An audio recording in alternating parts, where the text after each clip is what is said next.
Homemade versus regular. Which is better? We're about to find out. We're gonna start with your traditional Pop-Tart. Freshly from the toaster. In it goes.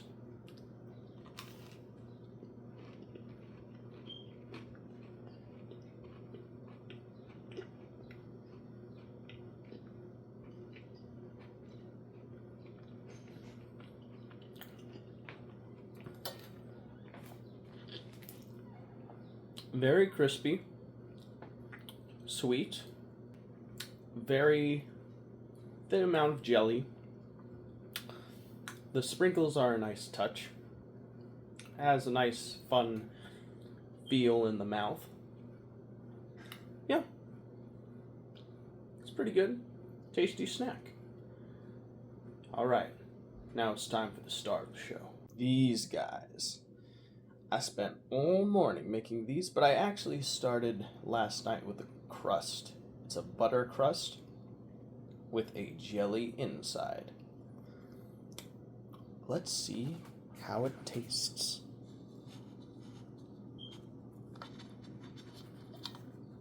Oh, that's one hot. Ooh, it's hot. Hot, hot, hot. Maybe I should wait before eating it. I kind of want to eat it now, though. But I might burn myself. Oh, yeah, that's too hot. I'm gonna have to wait.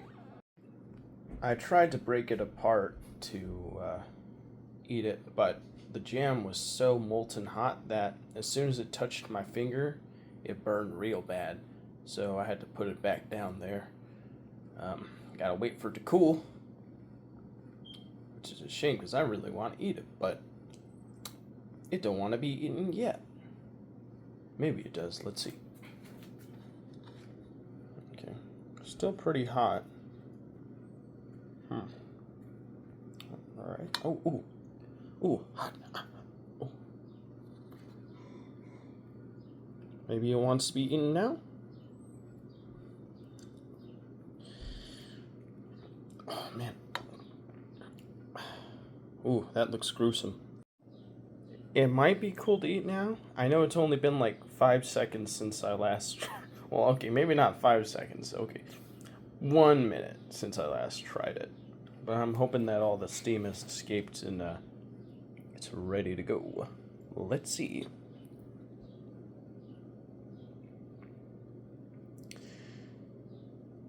Feels safe. Let's do this.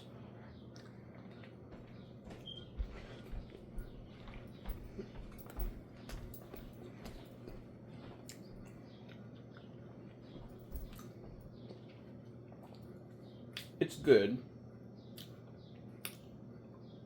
Definitely has a buttery flavor to it. Nice jamminess. I was expecting the crust to be a bit more flaky though. I was following a tutorial online of a cowboy making these, and yeah, these probably needed to be put back in the refrigerator to flake up again. But it's still a really tasty treat. I like it. Probably should have been left in the oven a little longer. It does taste like it might have needed more time, a little bit. Well, that's about it. Take care, everybody.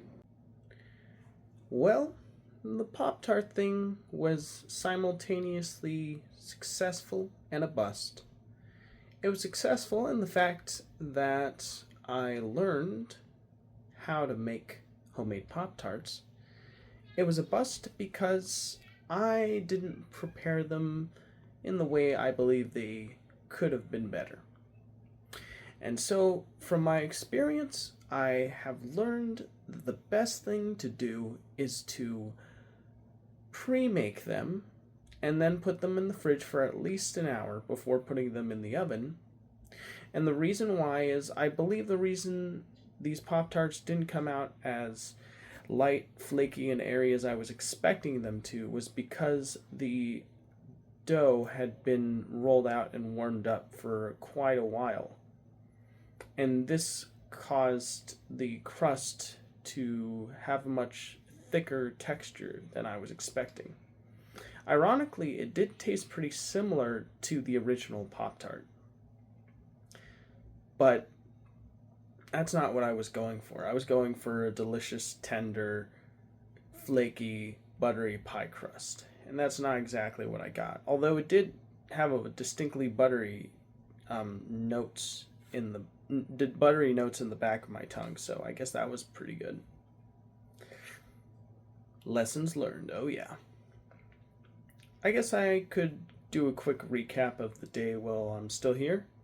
It was very relaxed at the beginning. Watched a Digital Foundry on the new Cyberpunk for Nintendo Switch 2. Looks pretty interesting. Although, I think the version you can get on Steam Deck looks a little better, especially with the OLED screen. I don't have a Steam Deck, by the way, but I'm just saying based on what I've seen online. What else? I played a little bit of a game that was pretty shocking. I think it was called High on Life. You basically have like an alien gun that talks to you the whole time, and like you shoot things. And it's very much like humor that is supposed to be like ironic and look at how self-aware we are. And I have to admit it was fairly entertaining and interesting for the first few hours of play. But I also have to admit that it did start to get a little bit grating at around the 2.5 hour mark.